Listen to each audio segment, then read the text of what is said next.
My name's Amy from Anchor Cars, and today I'm going to be walking you around our 2020 Volvo V90.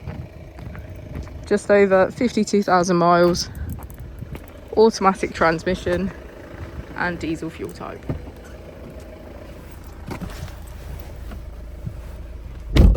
Inside we have cruise control and voice control, and on the first page of our screen we can access our applications. This is where we can find our driver performance, download centre and car status. On the second page we have navigation, radio, smartphone integration and our average fuel consumption. On our final page is car functions, parking assist, start stop, heads up display and distance alert.